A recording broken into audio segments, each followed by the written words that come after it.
Good morning and welcome to another live. So this morning, this rainy morning in Singapore, I've been very pensive since yesterday. It has been a couple of days of a lot of news that's rather depressing on a political scene here in Singapore. And also on a more personal front, or from other channels, I've also heard something rather depressing about another one of those cases where there's been gross misconduct in an organization, actually church related. And somehow, although people knew about it, no one kind of like sounded the alarm. And I'm too far removed to do anything about it. Actually, in recent months, for some reason, stories like that have been coming to me from different places and different sources. So I was really just reflecting this morning, trying to sit with all the different emotions that have been coming up. And it carried me through a lot of places because I'm somebody with a lot of passionate convictions. Hi, hello, welcome to those of you who are popping into the live. So I was saying, I'm somebody with a lot of passionate convictions, and I've always been since I was young. But I've also learned painfully in my own journey how far short I can fall despite having very passionate convictions. And that is why the title of today's sharing is that, conviction without integration is useless. Just think about all the times you've heard someone argue passionately, full of conviction about something that is true. They could be proclaiming even the truth, okay? So there's nothing wrong with what they are saying, and they can believe wholeheartedly in what they're saying. There is conviction, right? But then when a moment of trial comes, let's say they're a leader, they can't act in a way that reflects the conviction that they have shown. And a lot of times when that happens, when we know of something like that happening, of course, a word that may come up is, hypocrisy. We can feel betrayed, let down, disillusioned. And that is true. But I want to take a moment, and I don't want to get caught up in, just that dimension, that emotional dimension of the feeling of betrayal when, let's say, somebody else that we look up to, or somebody that we trusted, or a leader, lets us down and shows us that they may say one thing and they may be full of conviction and argue passionately, persuasively about the truth, but their actions do not reflect their convictions. So let's turn the lens kind of like towards ourselves first, because as always, this is about interior integration, and it's always first and foremost, it's about ourselves. All right. Because everything I just said, we may be aware when somebody else lets us down, how we feel about them, how disgusted we may feel, how angry we may be, how disillusioned we may be. The truth is, we often feel that way about ourselves when we notice that we can't live what we believe. Right. So I was saying that I myself have that experience. And while I can't go into the details, yet not in this kind of forum, because it is really very personal, very deep, and still because it involves other people, and I don't think they're ready to have the story told. Okay, so but there came a point in my life when I was I couldn't believe I was in a situation that I found myself in, because it was a situation that was like the complete opposite of everything I believed in, everything I have always boldly proclaimed, argued, and passionately believed in. And so there was, of course, a lot of shame, because I felt like I was the biggest hypocrite in the world. I felt like I was a coward because I couldn't do what I knew was right. I couldn't do that which was aligned to the convictions I've always so boldly proclaimed. And in personal prayer, I remember telling God, I actually said, I'm a coward and I'm a hypocrite. And back then, I was still very young. I think I definitely hadn't experienced how unconditional God's love was yet. I mean, I have experienced His love, but I think a big part of it was just still predicated on me being a good girl and me being a good Catholic, and all those good things. So when I found that I failed and I fell short, and like I said, that I was actually a coward and a hypocrite, it was kind of like the end of the world for me. I really felt back then that whatever thoughts I may have had earlier about what I could do to contribute to God's kingdom, whatever thoughts I may have had that perhaps I had some gifts and I could have a call, I had maybe had a call that I could fulfill and I could do something and serve God and serve His people. When this happened, when I really, really can say fell from grace, although not many people knew it was something I was going to carry to my grave, I really thought I was not deserving ever of being called and sent by God. Okay, and I lived in that darkness, that dark space for quite many years. Although I never stopped loving God, I never thought I was worthy again of Him. But that became a very instructive episode in my life because eventually when I came out of it, it was from a very profound experience that God's love was so far greater than what I had failed to do, what I had done and what I'd failed to do.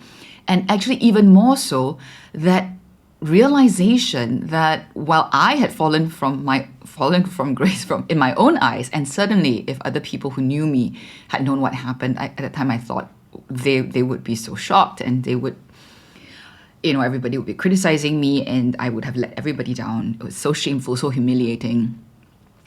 I realized that God was the one person that was not disappointed in me, not disillusioned by me, because He always knew what was going on within me in things that I didn't even know. Like, I didn't know how vulnerable I was. I didn't know how traumatized I was. I didn't know how unfree I was. I was operating thinking that I'm this good Catholic. That I'm a great debater and apologist and I can defend and explain all these things about the faith. I had values that, I was very morally upright, all that kind of stuff, right? And I really believed it about myself and I thought I could walk the talk until something, like I said, it happened and I realized that I couldn't. So I was very shocked. And maybe other people who knew me, if they'd known, would also have been shocked. But God wasn't shocked. Because I realized that it's like he could see how, on what unstable ground I'd always been on. He knew. Like, now I have the language of trauma, right? And complex trauma and what that can do to us. He knew. I mean, He's seen all along.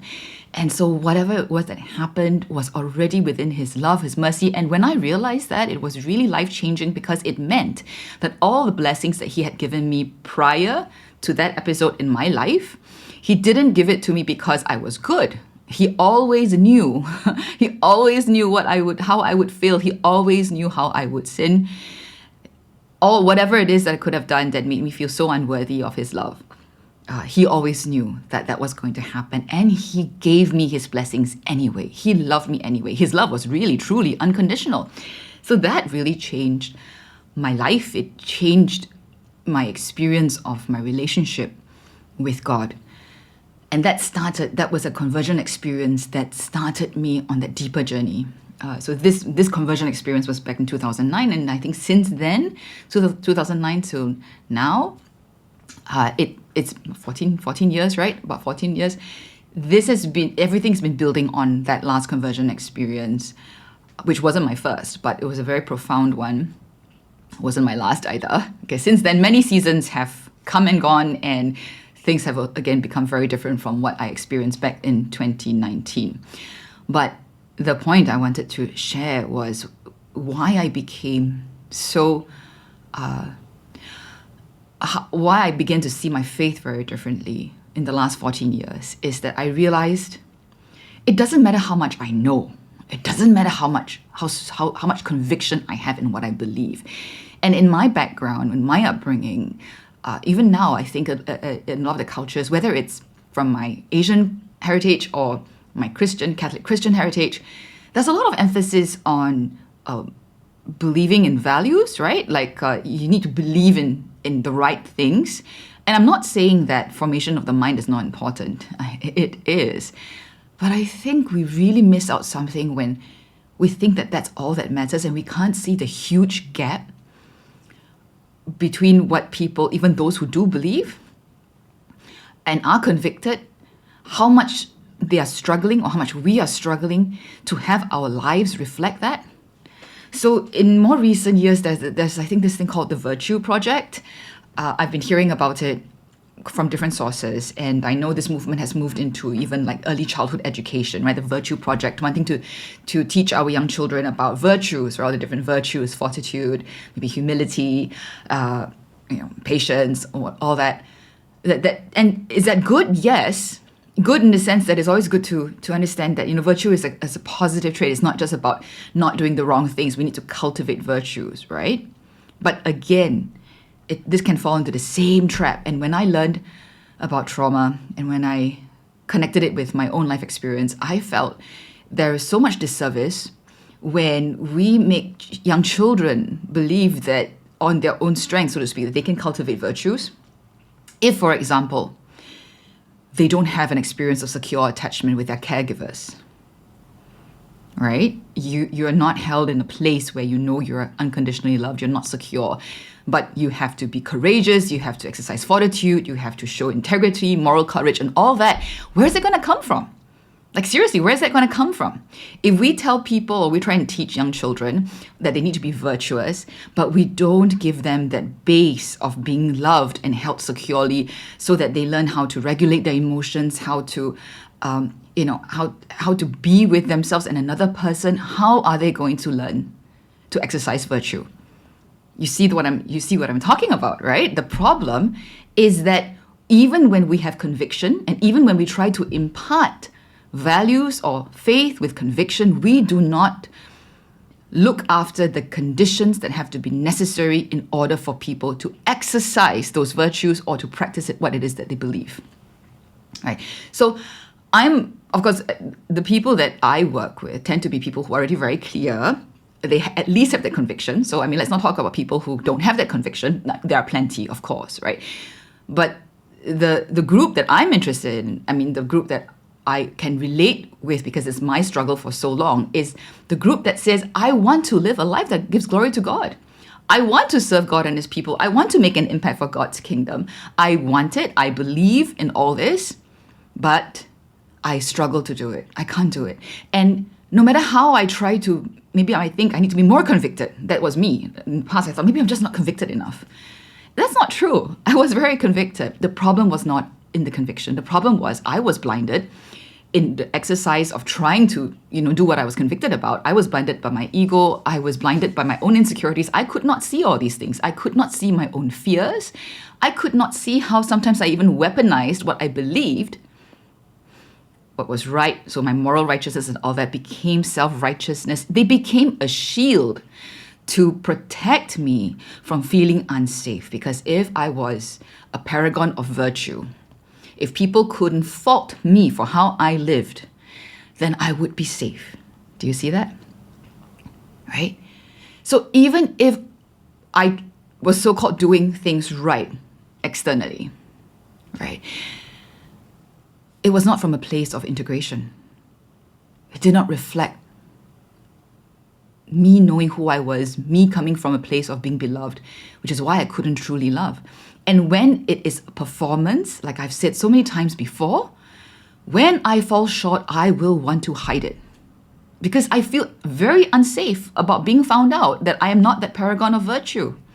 Because I believe that people only will accept me or like me or approve of me if I continue to be that paragon of virtue, right? Now, we see this in the world around us all the time, right? When people that we really look up to, that we always thought the world of, people we put on pedestals, at some point, their dirty laundry comes out and we realize it's not the case. And then we wonder, sometimes not just about whether we've put our faith in the wrong person, sometimes we wonder about the system, right, that we have put our faith in, whether it's the political system, whether it's our religious system, the institutions. And I think we have good reason to doubt, because clearly something is not matching up. So when those of us who have these deep convictions about loving God, about wanting to glorify God, but we don't have that secure and integrated core, what happens? do we not pander to authority? Are we not afraid? Some of us are afraid of authority. I've actually worked with people, and I have friends who they know they have an issue with authority. They're just very scared and very terrified when anybody, an authoritative figure, gets into the picture. If we are pandering to authority all the time, or we're so scared of authority, clearly, even when the time comes that maybe we are called to speak truth to power, we're not going to be able to do it. I mean, it's still going to be stressful, but there's no way we can do it. So no matter how convicted we are, how loudly we may speak about certain things, when we are put on the block, so to speak, when it's our opportunity and maybe God might call us to do something, what are the chances that we will actually be able to do it? So conviction without integration is useless, because you're going to find that we're going to freeze for good reason. For good reason, right? Which one of us want to be put in a spot where we will lose friends or be punished or, lose something that we value? Self-preservation is a natural thing, which is why it takes grace, a lot of grace, divine grace, and a lot of integration to go beyond, to transcend just that natural desire for self-preservation, right? So when we look at Jesus in the gospel and we know what we are called to be like, right? I mean, Jesus in the gospel, our Lord in the gospel, he was so himself. He was so grounded in who he was, the Father's Son, and in his mission, that he was free, and so he was destroyed, in a sense, right? So it's so interesting. Those of us who say we want to be disciples of Christ, I wonder whether we understand or we fully embrace what we're saying. What is it that we're following? How is it that we want to be like Christ? Because if we want to be like Christ, we are saying it's not just about the specific things that he does. It's about being so grounded in who we are, the truth of who we are as God's children, that even in the face of persecution and rejection, because that will come at some point, we will still be the fullness of who we are in God. I wonder how many of us can really truly say so easily that we are disciples of Christ, or we want to be disciples of Christ, if we know what we are actually saying, right? Because how many of us would say, I want to be like that, but I can't, right? I'm convicted that I want to be like that, be like Christ, but I can't. Why? We may say, I lack the integrity. Integrity coming from the same root word as integration, right? Which is why, I mean, my website, the brand is Integral Formation. Integral from Latin, it is about becoming whole, integrated. Formation, what does it mean to become whole? Without that, our fragmented core becoming more integrated, we can't possibly live out what we believe. Right? We will hide behind our convictions and our beliefs. In fact, our convictions and our beliefs, all these things that we spout so easily, so glibly, sometimes so eloquently, and I'm not pointing my finger at other people. I'm pointing my finger at myself, okay? This was absolutely my experience. And it wasn't because I was being fake or inauthentic. I really believed these things, okay? But what I didn't realize was that these can become easily, no matter how true things are that I believe, my convictions, they become just ideologies and masks that I hide behind instead of authentic faith if I can't live it out. So what is it that needs to happen before we can actually live out our faith? Hi friends, by the way, anytime comments are welcome, or questions, either in the comments or in the question bubble, are welcome, okay? I'll be happy to do some Q&A at the end of this sharing. So what is it that needs to happen for us to be able to have a life that reflects our conviction? For us to even be aware when what we say and how we act are not resonant, they're not coherent. We need to heal. Seriously, there's no getting around that. Right? Remember, I said earlier in my sharing that when I found myself in a place where I felt humiliated because I realized I was a coward and I was a hypocrite, and I was disillusioned and disappointed with myself. when I healed, or what brought me into healing, was the realization and the experience that God was not surprised, that God is not disappointed, that He's not disillusioned. Because He always knew that's exactly where I was. I thought more of myself than where I was. I think a lot of people maybe thought more of me than where I was. Because why? We can only see the externals of people, right?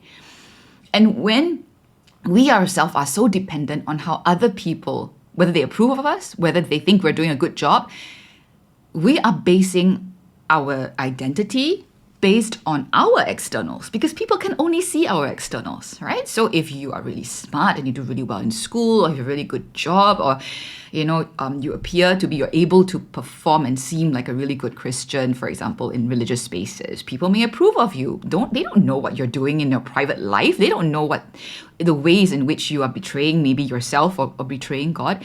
So we have all become experts in some sense in living double lives. And again, when I say all these things, I'm saying it without moral judgment. I'm just saying it as a matter of fact. I've been there. I'm still there. I probably will continue to be still there. I think it is disingenuous to try and eradicate the duplicity in our lives, okay?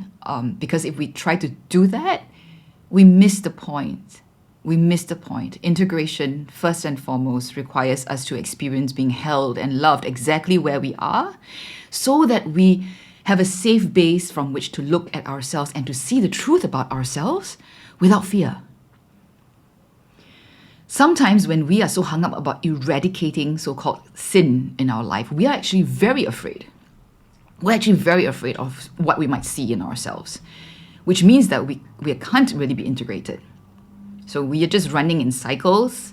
When we cannot deny that we've sinned, for example, that we've fallen short, then maybe we feel really sorry, we repent, we try and make amends. But why? It's so that we can come back to feeling safe. We think that we can only feel safe if we don't have something hanging over our heads, right? We feel like we can only be safe if I don't have sin hanging over my head, or I've made amends and people are okay with me again. What a very unstable, shaky foundation that would be for our identity. Instead of a foundation in which whatever happens, whatever I may find out about myself that I still do not know, I am loved beyond comprehension, unconditionally. This world that is really rotten and dysfunctional and so full of evil and wrongdoing, somehow we're not destroyed yet. Why? Because there is a love that is far greater than all the evil and dysfunction that is in the world, that holds us as that is the ground of our being. Only then can we, you could say, relax enough to see the truth and then be able to acknowledge, yes, it is true. I've fallen short. We've fallen short. This is not right. Right? But only if I'm secure, then I know the steps that I can take towards making amends, for repentance, for example. That repentance, true repentance, only happens in the context of love. When we experience being loved, and in light of that love, we see, just in a sense, like, how loved we are, because we are, how crappy we can be, or what the mistakes that we can make, or how sinful we can be, and yet our dignity is not diminished. That's mind-blowing. That's heart-blowing. That's like, that's soul-blowing. And so that's how we are moved to repentance. When you look at the stories in the Gospels, is that not how many of the sinners repent? Because they first encounter that incredible, unlimited, unconditional love of Christ. That love helps them to see themselves as they are and to acknowledge the truth without fear. This process of becoming secure in who we are, in knowing we are loved, into having a secure attachment with God and with ourselves, requires integration and healing. No amount of conviction about what is right and what is holy and what is true is going to get us to that point. Integration is not something that studies or knowledge or understanding can give us. It's not. Because we can have, in a sense, perfect conceptual understanding of something and find that we can't live that which we understand or that which we believe. And then so many of us just feel so ashamed of ourselves. Right? Again, I'm describing my own experience. And then I realized nobody told me about what other equipment I needed to have. Nobody told me what other formation I needed to have. Nobody formed me in integration. Nobody showed me that I was a survivor of complex trauma. Nobody showed me how my relationship with God, my image of God and my image of everyone, was so fragmented, was coming from a base that could not support loving God with all my heart, my soul, my mind, my strength, loving my neighbor as myself. I know those words. I know I'm supposed to do that. Do I believe that I should do that? Yes. Do I want to do that? Absolutely. But I don't have the ability to do it. And no one really in my journey really ever explained to me what was missing. And it was so frustrating sometimes being told what I already knew in my head, right? Because that's what often happens when people see that you've fallen short.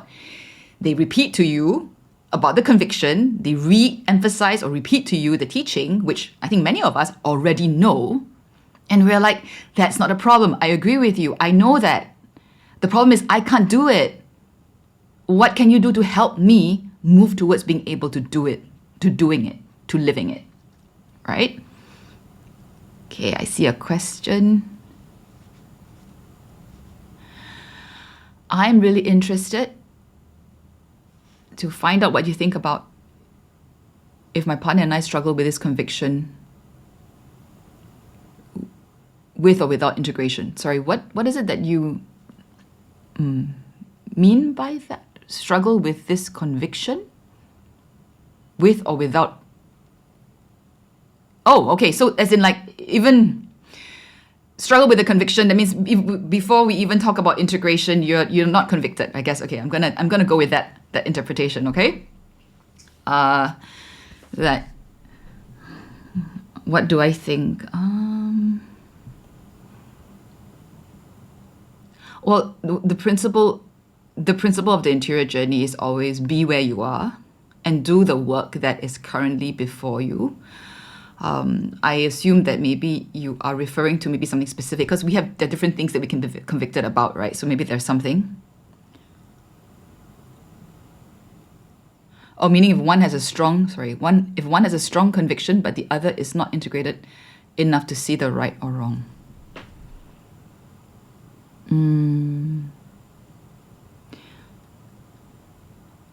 There is okay. Recently I shared a link to a talk by Monty Williams. It's a Jesuit priest who was in Singapore. I think he's left recently to give a talk. And I think that would actually help to answer this specific question because you're talking about in relationship with somebody else as well, right? So it's not just about you. You're asking about someone else. You're asking about your partner. From the perspective of the interior life of spirituality, it's never about trying to convince someone else. It's about our own journey first. Because even in that scenario, the other person may not be integrated enough to see what's right and wrong, but that's their journey, that's their path, and they have their own journey with God that they must make with God. And we don't know what that journey consists of or, how it should progress. But there is something that usually on our part that we are called to as part of our journey to make, even in the context of, let's say, the frustrations that may happen because our partner and us do not see eye to eye about certain values or certain convictions. That's where then I would say we or you, in your case, would need to bring this into your prayer with God and ask him what's his invitation to you. And what part of integration then are you being invited into so that you can be a better companion for your partner in his or her, kind of like journey, I hope that makes sense. Yeah. So it's always about kind of whatever the situation is, kind of like we need to look at what is the piece for me? Because I don't know what God has in store for someone else, right? But I'm involved, especially if it's someone I'm in relationship with, even if it's not like family member or partner, could be like the community that we're in or the church that we're in. Sometimes we can get very pissed, right, about, let's say, leadership or the country, whatever. There is always the question, Lord, what are you inviting me into? And what part of me is maybe being called into deeper integration and healing so that I can respond clearly from a place of integration and authenticity. And I think we can never really assume that we know what that is. We have to always go through that process of discernment, of loving discernment, to arrive at what is the response we're invited into for each particular circumstance. Right? So it's not so simple as I have a conviction, like a theory, and I apply it, like I copy paste and I try and apply it into every situation. That doesn't work because convictions are generally, they're like principles. Principles are usually abstract and universal. There's a big gap between what is universal and abstract and what is concrete and specific, which is why discernment is so important in our interior life. It's always about how does this now, what am I called to do in this particular circumstance?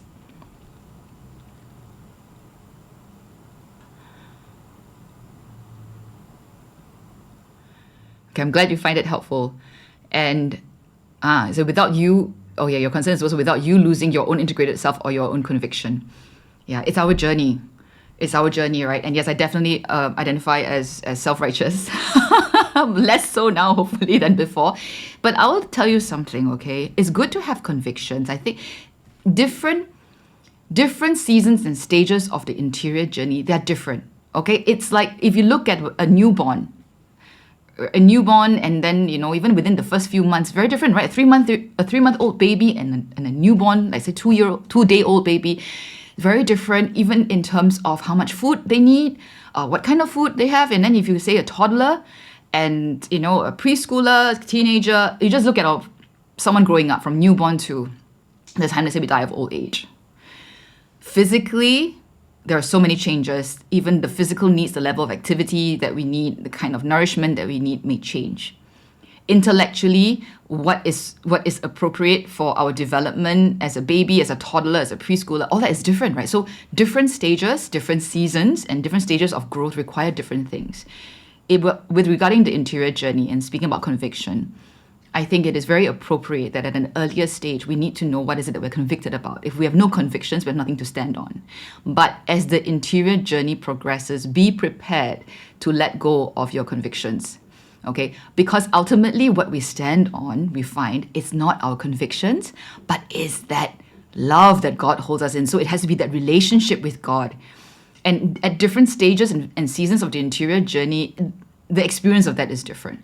So it makes sense that what worked and what fed us and what was appropriate at an earlier season in our development, that we may begin to doubt. Okay? Or we may realize that, the world is bigger, or the picture is actually, we need to kind of step back a little and it's larger than we initially thought. That's normal too.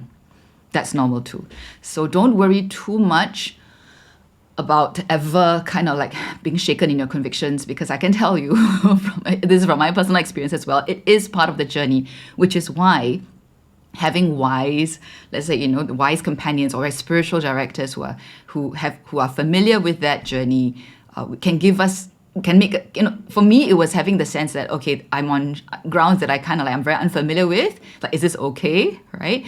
It helps to have someone ask me the right questions, someone who is also a praying person, who is grounded in that love, to be journeying together with me. So I'm not alone. It's not good to be alone on that journey.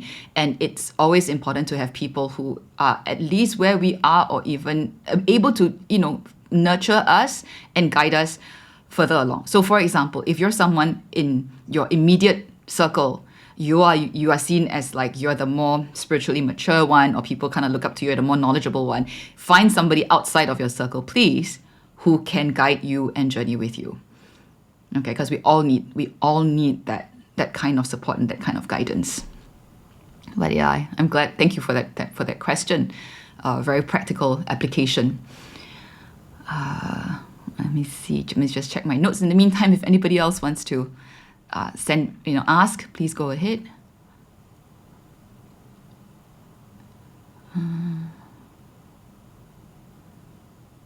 Okay, the last point I wanted to make, I guess, was also that even as we we make this journey, because I was saying that integration is not something that knowledge can give us. It's not something that understanding can give us. So it's not something that, going for more talks or reading more books, even if it's books about integration, that's not going to actually help us get more integrated. They could be part of the process, right?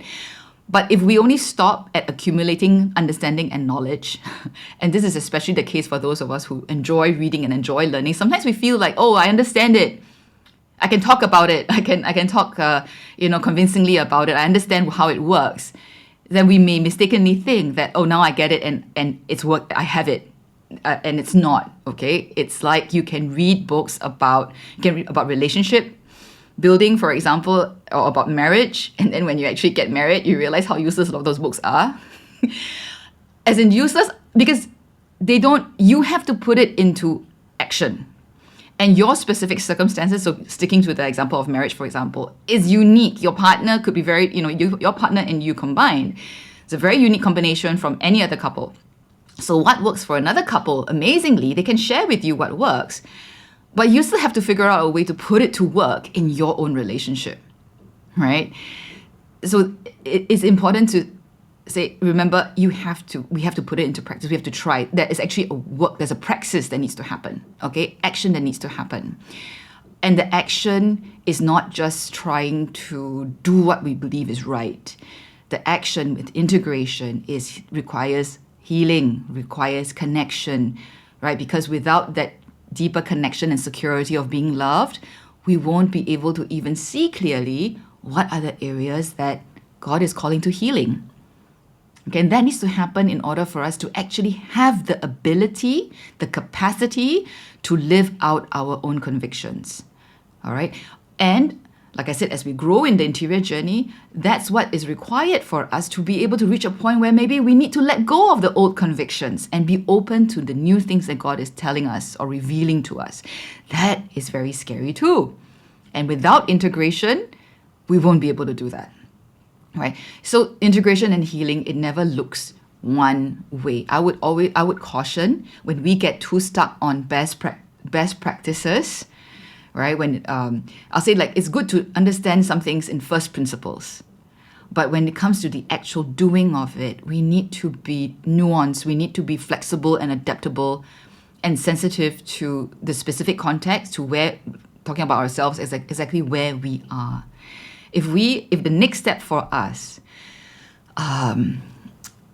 is going to make us look like we're crumbling or regressing, then that's the next step. So let me share a little anecdote or a story. Something that most people don't realize when they go from reading a lot about integration and healing, then to actually, for example, let's say going to therapy. Okay, so they say they start going to therapy. Which is a form of praxis, okay? So you're beginning to do the work. Then they see how things change around them, and they're not prepared for that because, like I said, reading about it and actually experiencing it are two very different things, okay? So I usually hear from people who, when they make that transition into actually living it or praxis, there will always be this sense of, oh my gosh, like, I thought things would get better, but I feel like I'm acting worse. Like they feel like, for example, they've always been very together. They're the ones who hold everything together. They're the responsible one, the good one, all that kind of thing. And then now suddenly maybe they're losing their temper. Okay. Or they threw a tantrum and they're an adult. Okay. Maybe threw a tantrum and they're like, what happened there?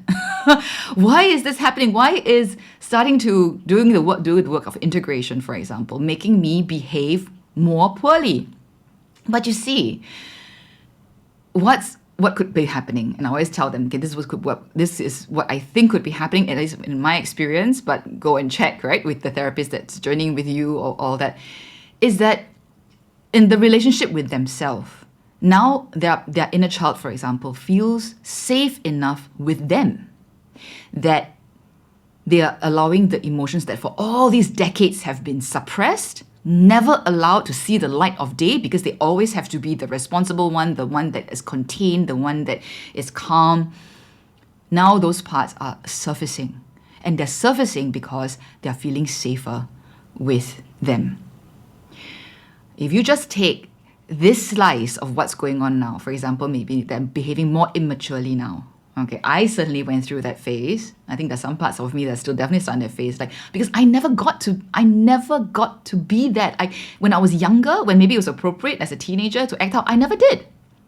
So there are parts of me that kind of like stunted because there was this overwhelming need to always be the perfect student, the perfect daughter, right? And when I began healing and integrating, there were parts that needed to surface. Growth you can't fast forward, you can't skip. The only way out is through. You have to grow through it. You have to let it happen. And it takes a lot of humility and trust to let these things happen, right? But the thing is, you see, it's just for this moment, you need to live through it. And it's uncomfortable and looks messy and you may feel embarrassed about it. But if you allow yourself to go through the step that you need to go through right now, not that much later, you find you're in a different place again because you walked through it, because you went through the season that you needed to go through. You honored the season that you were in. You did the work that was appropriate for that season.